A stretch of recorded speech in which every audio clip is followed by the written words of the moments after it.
ആകാശവാണി തിരുവനന്തപുരം, ആലപ്പുഴ.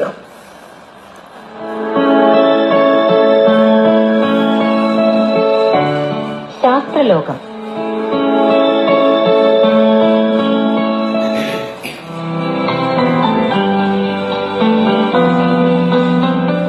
വിഷത്തിൽ നിന്നുള്ള ജീവൻ രക്ഷാ ഔഷധങ്ങൾ ചിത്രീകരണം.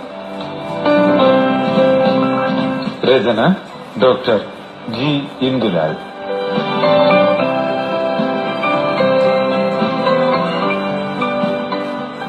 ഈ പ്രപഞ്ചത്തിലാകമാനം വിവിധ ജൈവവർഗങ്ങളിലായി ധാരാളം വിഷജന്തുക്കളുണ്ട്.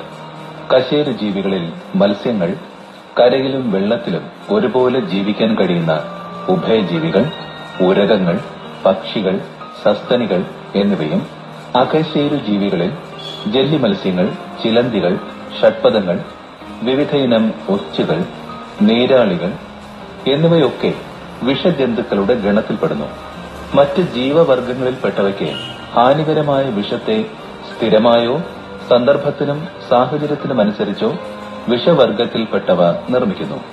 ഈ വിഷത്തെ മറ്റുള്ളവയിൽ സന്നിവേശിപ്പിക്കാൻ ആവശ്യമായ അവയവ സംവിധാനങ്ങളും ഇവയ്ക്കുണ്ടായിരിക്കും.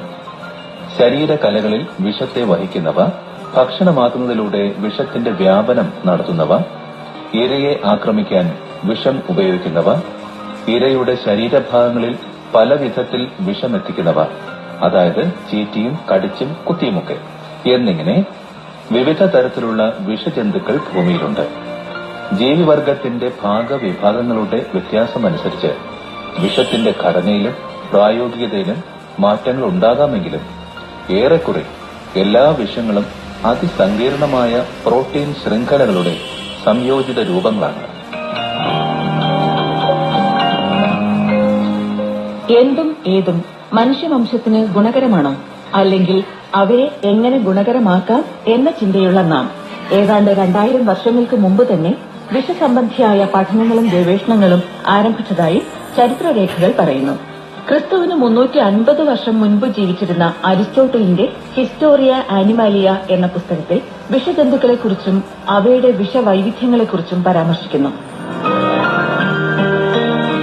17-18 നൂറ്റാണ്ടുകളിൽ ജീവിച്ചിരുന്ന ഫ്രാൻസിസ്കോ റീതി, ഫെലിസ് ഫൊണ്ടാന എന്നീ ഇറ്റാലിയൻ ശാസ്ത്രകാരന്മാരോട് ആധുനിക ലോകം വിഷസംബന്ധിയായ പഠന ഗവേഷണങ്ങൾക്കും അറിവിനും കടപ്പെട്ടിരിക്കുന്നു.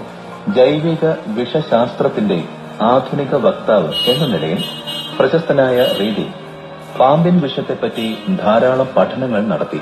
100 വർഷങ്ങൾക്ക് ശേഷം ഫൊണ്ടാന കൂടുതൽ ശാസ്ത്രീയമായി പാമ്പിന്റെ വിഷഗ്രന്ഥികളെപ്പറ്റി പഠിക്കുകയും വിഷം വേർതിരിച്ചെടുത്ത് സൂക്ഷ്മ പഠനങ്ങൾക്കും പരീക്ഷണങ്ങൾക്കും വിധേയമാക്കുകയും ചെയ്തു.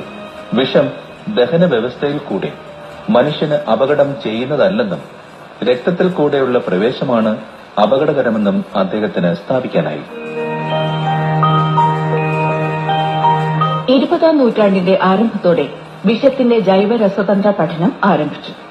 ശരീരകോശങ്ങളുടെ അടിസ്ഥാന ഘടകങ്ങളിലൊന്നായ ന്യൂക്ലിക് ആസിഡ് ശ്രേണിയുടെ വിവരവിനിമയ ഉപാധിയായി നിലകൊള്ളുന്നവയാണ് ന്യൂക്ലിയോടൈഡുകൾ. ഈ ന്യൂക്ലിയോടൈഡുകളുടെ അടിസ്ഥാന ബന്ധം നിർണ്ണയിക്കുന്നവയാണ് ഫോസ്ഫോറിക് ആസിഡിലെ 2 ഹൈഡ്രോക്സിൽ ഗ്രൂപ്പുകളുടെ സംയോജന ഫലമായി ഉണ്ടാകുന്ന ഫോസ്ഫോ ഡൈഈസ്റ്റർ ബോണ്ടുകൾ. ഈ ബോണ്ടുകളുടെ തകർച്ചയ്ക്കും അതുവഴിയായി ശരീരകോശങ്ങളിലെ സന്ദേശവാഹനത്തിന് തടസ്സമുണ്ടാക്കുന്നതുമായ ഒരു എൻസൈം പാമ്പിൻ വിഷത്തിലുണ്ടെന്ന് 1932 കണ്ടുപിടിക്കപ്പെട്ടു. ശരീരത്തിലെ പ്രോട്ടീൻ കലകളുടെ വിഘടനത്തിന്റെ വേഗം കൂട്ടുന്ന എൻസൈമായ പ്രോട്ടിയേസ് 1959 മെയ്നോ, മ്യോറിബുറ എന്നീ ജപ്പാൻ ഗവേഷകർ പാമ്പിൻ വിഷത്തിൽ നിന്ന് വേർതിരിച്ചെടുത്തത് ആ വഴിക്കുള്ള പഠനങ്ങൾക്ക് ആക്കം കൂട്ടുകയും ചെയ്തു. തലച്ചോറിലെ സന്ദേശങ്ങൾ പേശികളിൽ നിന്ന് പേശികളിലേക്ക് കൈമാറുന്ന അസറ്റൈൽ കോളിൻ തന്മാത്രകളുടെയും പേശികളിൽ നേരത്തെ പറഞ്ഞ വിവരവിനിമയം സാധ്യമാക്കുന്ന നിക്കോട്ടിനിക് അസറ്റൈൽ കോളിൻ സ്വീകരണികളുടെയും പ്രവർത്തനം മന്ദീഭവിപ്പിക്കുന്ന ആൽഫ ബംഗാറോടോക്സിൻ എന്ന എൻസൈം പാമ്പിൻ വിഷത്തിലുണ്ടെന്ന് ചാങ്, ലീ എന്നിവരുടെ 1963 കണ്ടെത്തൽ ഈ മേഖലയിലെ അതിശ്രേഷ്ഠമായ കണ്ടുപിടുത്തമായി ഇന്നും കണക്കാക്കുന്നു. ഇത്തരത്തിൽ അനവധി പഠനങ്ങൾ വിഷസംബന്ധിയായി ഉണ്ടെങ്കിലും എന്നാണ് വിഷം മനുഷ്യന്റെ ഗുണപരമായ ആവശ്യങ്ങൾക്കായി ഉപയോഗിച്ചു തുടങ്ങിയത് എന്നതിന്റെ ആദ്യകാല രേഖകൾ ലഭ്യമല്ല. മറിച്ച് പുരാതന റോമിലും ഗ്രീസിലുമൊക്കെ തന്നെ ജന്തുവിഷം പ്രത്യൌഷധങ്ങൾ ഉണ്ടാക്കാൻ ഉപയോഗിച്ചിരുന്നതിന്റെ അപൂർണ വിവരങ്ങൾ പലയിടങ്ങളിൽ നിന്നായി ലഭിച്ചിട്ടുമുണ്ട്. പാമ്പിൻ വിഷം അതിന് തന്നെയുള്ള പ്രതിവിധിയായും വിഷസംഹാരിയായും ഗ്രീസിലെ പല വൈദ്യന്മാരും ഉപയോഗിച്ചിരുന്നു.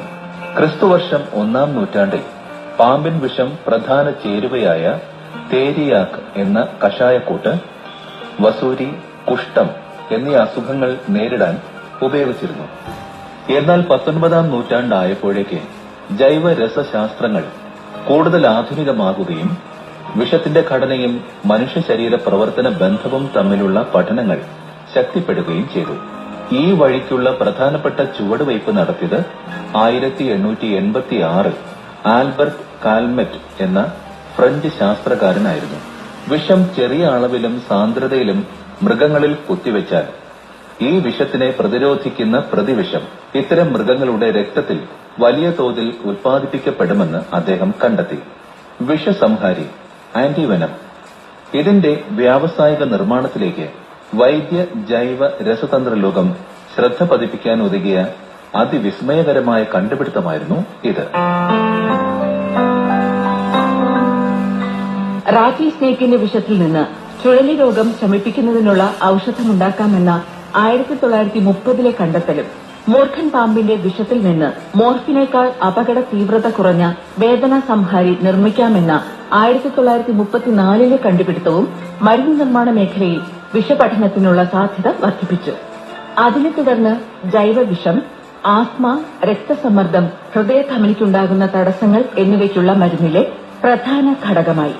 പേശിവേദന, നീർവീക്കം, അതികഠിനമായ തലവേദന, നട്ടെല്ലിലെ ഞരമ്പ് വീക്കം, പേശീദൃഢത, സന്ധി സംബന്ധമായ അസുഖങ്ങൾ, ശ്വാസകോശാർബുദം എന്നിവയ്ക്കൊക്കെ ഉപയോഗിക്കുന്ന കോബ്രോക്സിൻ, വിപ്രോസാൽ, കോബ്രോടോക്സിൻ എന്നീ മരുന്നുകളുടെ പ്രധാന ചേരുവ പലവിധ മൂർഖൻ പാമ്പുകളുടെ വിഷമാണ്.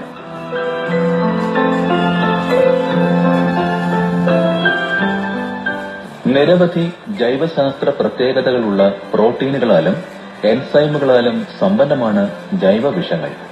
ഉദാഹരണത്തിന് കോശസ്തരങ്ങളിലെ അവശ്യ വസ്തുവായ ഫോസ്ഫോലിപ്പിഡിനെ ഫാറ്റി ആസിഡുകളാക്കി ശരീരത്തിലെ കൊളസ്ട്രോൾ നില ഉയർത്തുന്ന ഫോസ്ഫോലിപ്പേസ്, ശരീരത്തിലെ ഓക്സിജൻ രൂപാന്തരണത്തിന്റെ വേഗം കൂട്ടി കോശശ്വാസതടസ്സം സൃഷ്ടിക്കുന്ന ഓക്സിഡേസ്, രക്താണുക്കളുടെ സംയോജനത്തിന് തടസ്സം സൃഷ്ടിക്കുകയും അതുവഴിയായി രക്തം കട്ടയാകുന്നത് തടയുന്നതുമായ ഡിസിന്റഗ്രിൻ തുടങ്ങി നിരവധി ഘടകങ്ങൾ ജൈവവിഷത്തിൽ ഉൾച്ചേർന്നിരിക്കുന്നു.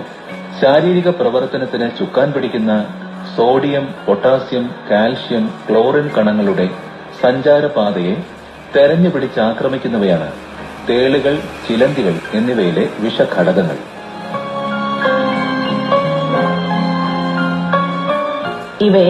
ഇവയുടെ ജൈവധർമ്മമനുസരിച്ച് വേർതിരിച്ചെടുക്കുകയും അതിനനുസരണമായി മരുന്ന് നിർമ്മാണത്തിൽ ഉപയോഗിക്കുകയുമാണ് ആധുനിക വിഷവൈദ്യ ജൈവ ശൃംഖല ചെയ്യുന്നത്. പല വിഷങ്ങളും നാഡീവ്യവസ്ഥ, രക്തചംക്രമണ വ്യവസ്ഥ, പേശി വ്യവസ്ഥ എന്നിവയെ പ്രതികൂലമായി ബാധിക്കുന്നതാണ്. അങ്ങനെ ബാധിക്കാനുള്ള കാരണം കണ്ടെത്തുകയും അത്തരം പ്രവർത്തനത്തിന് സഹായിക്കുന്ന ജൈവഘടകം ആഴത്തിൽ മനസ്സിലാക്കുകയും അവയെ ഗുണപരമായി ഉപയോഗിക്കാനോ അതിനാവശ്യമായ മാറ്റം വരുത്താനോ ഉള്ള ബൃഹത്തായ പഠന ഗവേഷണങ്ങളാണ് ഈ വഴിക്ക് നടക്കുന്നത്. ജീവനെടുക്കുന്നതിൽ നിന്ന് ജീവൻ രക്ഷിക്കാനുതകുന്ന ഔഷധങ്ങൾ നിർമ്മിക്കുന്ന പ്രവർത്തനങ്ങൾ. ജൈവവിഷത്തിലെ ജൈവിക കണങ്ങൾ ശരീരത്തിനെ എങ്ങനെയാണ് ദോഷകരമായി ബാധിക്കുന്നത് എന്ന് മനസ്സിലാക്കി. ദോഷകരമാകുന്ന പ്രവർത്തനങ്ങൾക്ക് പിന്നിലെ ജൈവരസതന്ത്രം മനസ്സിലാക്കി വിഷത്തിൽ നിന്ന് മാനവരാശിയുടെ ആരോഗ്യം മെച്ചപ്പെടുത്താൻ ഉതകുന്ന ധാരാളം ഉൽപ്പന്നങ്ങൾ ഗവേഷക ലോകം ഇതിനോടകം നിർമ്മിച്ചു കഴിഞ്ഞു. എക്കിസ് കാരിനാറ്റസ് എന്ന ശാസ്ത്രീയ നാമമുള്ള മധ്യേഷ്യൻ പ്രദേശത്ത് കാണപ്പെടുന്ന അണലി വർഗത്തിൽപ്പെടുന്ന പാമ്പിൻ വിഷത്തിൽ നിന്ന് രക്തം കട്ടപിടിക്കാൻ വേഗത്തിൽ സഹായിക്കുന്ന എക്കാരിൻ എന്ന മരുന്ന് സ്വിറ്റ്സർലൻഡിലെ പെൻഡാഫാം കമ്പനി വികസിപ്പിച്ചെടുത്തത് ഹീമോഫീലിയ, രക്തം കട്ടപിടിക്കുന്നതിന് കൂടുതൽ സമയമെടുക്കുന്ന അസാധാരണ അവസ്ഥ നേരിടാൻ വൈദ്യശാസ്ത്രത്തിന് കരുത്തേകി. ശസ്ത്രക്രിയയ്ക്ക് ശേഷം മുറിവുകൾ തുന്നിക്കെട്ടുന്ന രീതിയാണ് നൂറ്റാണ്ടുകളായി പ്രചാരത്തിലുള്ളത്. തുന്നലിന് ഉപയോഗിക്കുന്ന വസ്തുക്കളിൽ മാറ്റം വന്നെങ്കിലും ഇന്നും അത് ശസ്ത്രക്രിയയ്ക്ക് ശേഷം മാറ്റമില്ലാതെ തുടരുന്നു.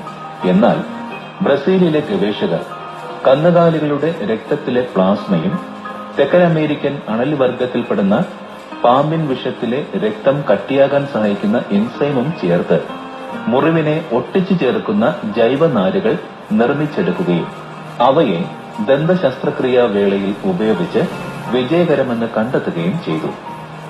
ഹൃദയധമനികളിലെ സമ്മർദ്ദം കുറയ്ക്കുകയും അതുവഴി രക്തസമ്മർദ്ദ ചികിത്സയ്ക്ക് ഉപയോഗിക്കുകയും ചെയ്യാവുന്ന കാപ്റ്റോപ്രിൽ അണലി വിഷത്തിൽ നിന്ന് വേർതിരിച്ചെടുത്തതാണ്. രക്തഗാഠത കുറയ്ക്കുന്ന എപ്റ്റിഫിബാറ്റിഡ്, അഗ്രസ്റ്റാറ്റ് എന്നിവ ഹൃദയസ്തംഭന ചികിത്സയിലും തലച്ചോറിലും ധമനികളിലുമൊക്കെ രക്തം കട്ടപിടിക്കുന്ന സമയത്തും ഉപകാരപ്രദമാണ്. ഇവയും പാമ്പിൻ വിഷത്തിന്റെ ഉപോൽപ്പന്നങ്ങളാണ്.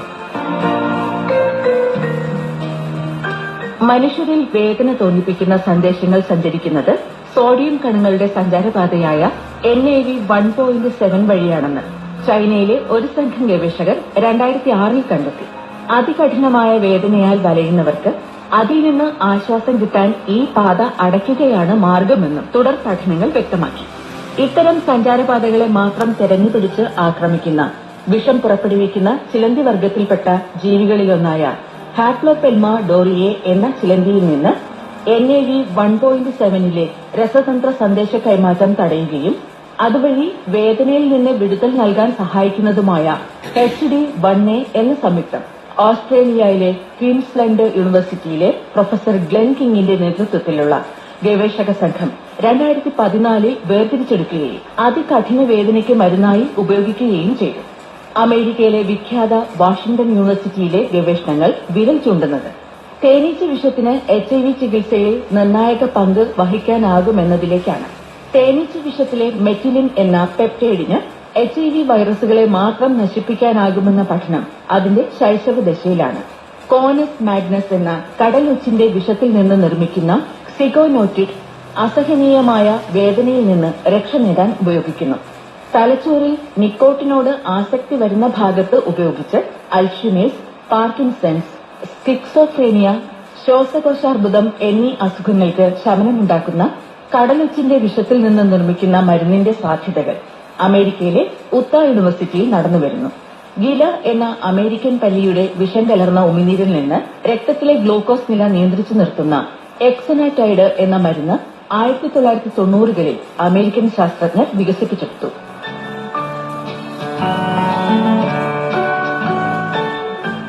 മുൻപ് സൂചിപ്പിച്ച ഉദാഹരണങ്ങളെല്ലാം കാണിക്കുന്നത് ജൈവവിഷത്തിലെ അസംഖ്യം പ്രോട്ടീനുകളെയും എൻസൈമുകളെയും മനുഷ്യരാശിക്ക് പ്രയോജനകരമായ വിധത്തിൽ ഉപയോഗപ്പെടുത്താം എന്ന് തന്നെയാണ്.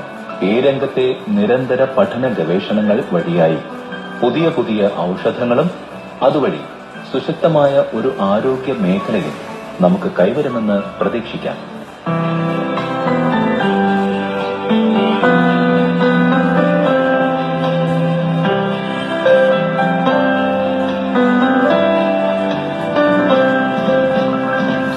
വിഷത്തിൽ നിന്നുള്ള ജീവൻ രക്ഷാ ഔഷധങ്ങൾ ചിത്രീകരണം സമാപിക്കുന്നു. രചന ഡോക്ടർ G. ഇന്ദുലാൽ. ആഖ്യാനം ജോഷിലാൽ. സുഷമ അനിൽ.